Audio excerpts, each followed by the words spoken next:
Friday, October 18th, 5 p.m. Mountain Time, 2019. Guys, in this video, we're going to take a look at Tropical Storm Nestor as it's making its way towards the Gulf Coast of Florida, somewhere between Panama City and Tampa Bay. Right now, it's leaning towards at least the bulk of the inclement weather towards the Tampa Bay area, as the center of rotation is going towards Panama City. Take a closer look at that here in a minute. First, here at Newsweek.com, going back to a few days ago when the 4.7 earthquake struck near San Francisco, California, along the San Andreas Fault. Apparently, whales offshore responded to the earthquake, hearing the noise of the fault line, triggered the whales to jump out of the water. A tour guide and passengers were watching a pair of humpback whales when they noticed three whales in the distance start to breach. And breaching is when they come up and break the surface of the water and go up into the air like you see there and make a big splash. I guess that went on for a while. They're thinking that it was no coincidence that right as the 4.7 earthquake occurred, these whales started breaching right after the 4.7 earthquake off the coast of San Francisco. So kind of a neat story here at Newsweek.com. You can find it linked below in the description box. Tropical Storm Nestor in the Gulf of Mexico headed towards Florida. Shouldn't be a big deal, guys. It's going to be a low-end tropical storm. Here you can see the path at the National Hurricane Center. And it's a fast-moving tropical storm. It's not a hurricane.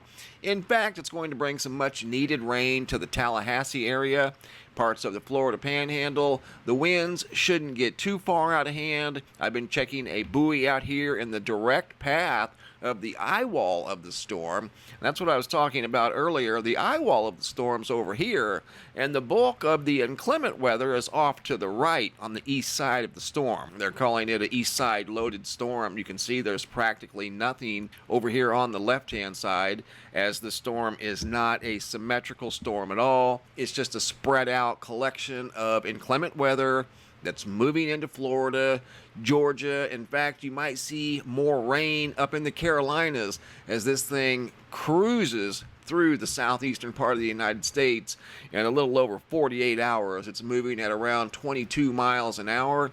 You're looking here at that buoy that I just showed you at the National Data Buoy Center, and you can see the waves are starting to pick up in the path of this storm. Winds at one point maybe hit some 100-mile-an-hour gusts tonight, just for a couple of hours, but not for an extended period of time.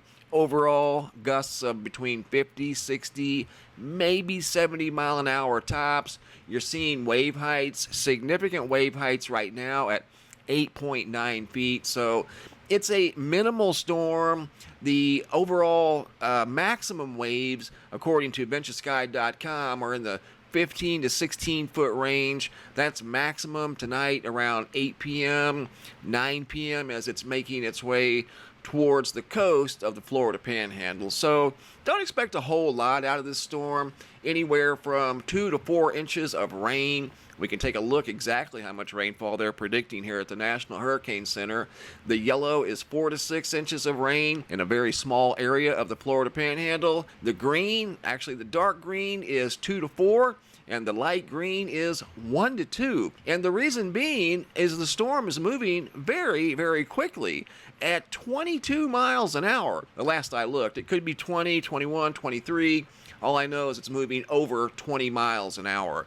There could be a brief moment of some wind gusts at the center of rotation point of 100 mile an hour in the next few hours, but that will not last. The closer the storm gets to landfall, it will become less organized than it already is. And you can see there's a possibility of more rain up in the Carolinas and actually along parts of the coast of Florida. We'll just have to wait and see how this unfolds. Once again, it's a very unorganized storm making its way into the Florida Panhandle as I do this video. This storm that was called a bombogenesis up in the upper northeast over the last few days saw more weather activity than this one will probably create. At one point, there was over 500,000 customers without electricity during the height of that big land cyclone that affected New York, Maine, New England. Once again, over 500,000 customers without electricity. Unbelievable storm. And they're still getting people back on the grid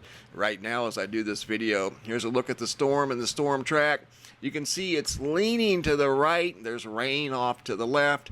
This is the stronger rain component of the storm. Don't look for it to do much, guys. In fact, like I said, it could bring some much needed rain to the area. Here's a new sky phenomena slideshow I put together, working on many more new photos. Exceptional photo here by Chrissy out of Boston, New York. And yes, there is a Boston, New York. I learned that today.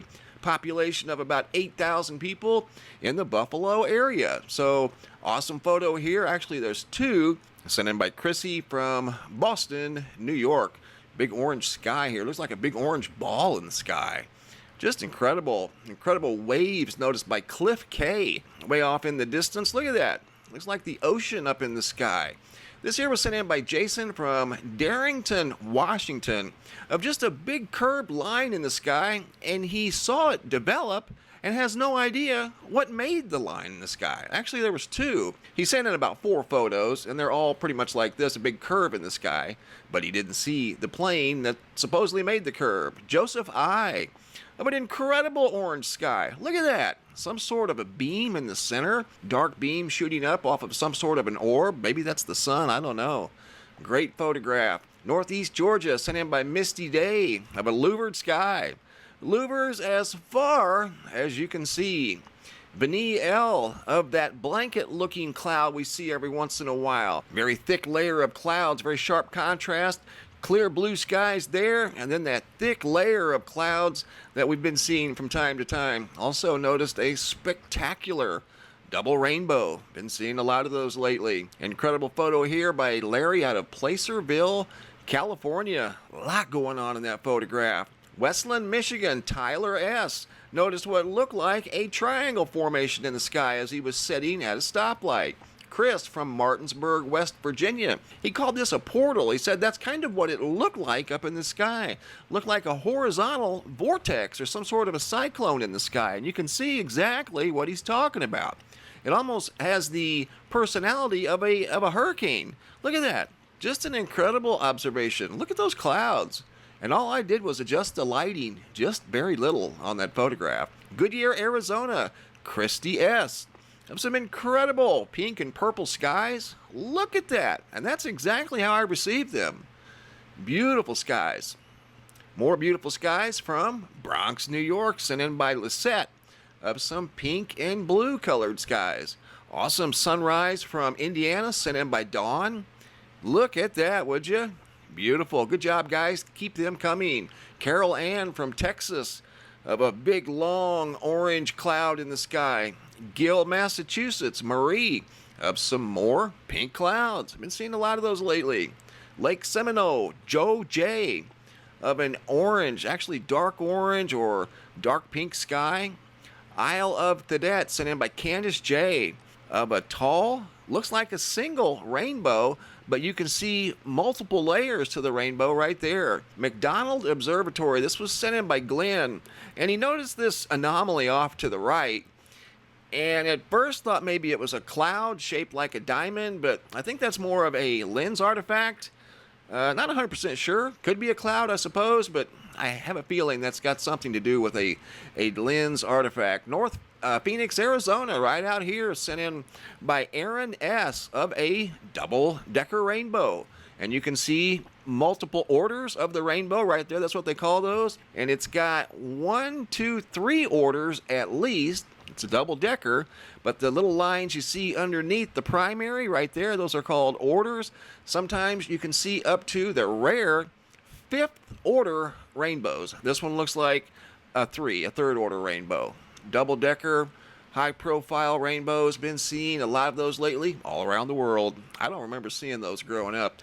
Germany, Fosse, some incredible big, giant orange clouds over the mountains over there in Germany. Just absolutely beautiful. It's a hallmark moment right there. Look at that. Spectacular clouds. Great observation, Fosse. Thanks for sharing. Jamie out of Hawaii noticed what looks like some sort of a triangle-shaped cloud out over the ocean. Perfect triangle indeed, tucked away inside that cloud. Here we have a rectangle, long, very obvious rectangle in the sky, and that was sent in by Janice out of Milton, Florida. Great observation. Crystal Lake, Illinois, Jason of a longer shaped hole punch cloud. Sometimes these are round, sometimes they're rectangular shape. Melanie out of Gilbert, Arizona, noticed a very unusual bright orange cloud sticking up above the white clouds early this morning. Panama City Beach, Florida, Brianne saw some color in the water there that looked like rainbow colors. Look at that. And then these clouds up here that don't fit in with the rest of the clouds, you've got what look like roll clouds up in the sky. And then you've got, let me stop that for just a second, these lines here that are forming 90-degree angles. Very good observation. Just doesn't look natural, that's all. Good observation here. Beautiful sunset. Glowing looking sky. Big clouds here from Kokomo, Indiana, sent in by Brian B. This next photograph has a big rainbow inside these white clouds. Looks like a single, might be a double, just can't see it. Kokomo, Indiana, once again, Brian, have some more pink clouds, pink and light purple. Here we've got a big halo around the sun with a sundog off to the right at the 3 o'clock position. Right there, that's called a sundog. And you can see a very profound halo around the sun as it's low on the horizon. Jacksonville, sent in by Caroline, of some orange clouds in the sky at sunset. And we're going to finish up this slideshow with this very unique cloud, once again sent in by Melanie from Gilbert, Arizona. That's looking east at sunrise. And these are clouds here. And there's this one lone orange cloud that's sticking up like some sort of a dragon or something over there. I don't know how else to describe it. You tell me. But it's glowing orange and light orange. And it's all by itself. You can kind of see a beam over here off to the left. But that very unusual looking lonesome cloud sticking up above the rest of the clouds. And there was a bird also flying through the sky this morning. That was taken at around 7 a.m. So once again, Nestor getting ready to make some sort of a landfall. Just expect some rain, maybe a little bit of wind, guys. Tonight, it shouldn't get anything too out of hand. If you guys have photos you'd like to share, you can send them to reports at MrMBB333.com. Sometimes I use the photos in a video. All of the photos end up here at the Sky Phenomena Photo Gallery at the website, MrMBB333.com. If you're interested in ordering a 2020 Sky Phenomena Photo Calendar, you simply click on that white tab that I just showed you right there at the top of the website. Takes you to this landing page where you can order a very good quality 2020 calendar loaded with excellent Sky Phenomena photos that we've received this year. And I have a calendar right behind me, and it is excellent quality as it's made out of photo paper, not actual paper. And if you're interested in any type of t-shirt or coffee mug, you can scroll down on this same page and check out some t-shirts that we've added to the collection. But don't forget to check out the calendar. You can find it right here. Place your order, and they'll mail it directly to your home. Thanks for watching, guys. Have a super day, and be safe out there.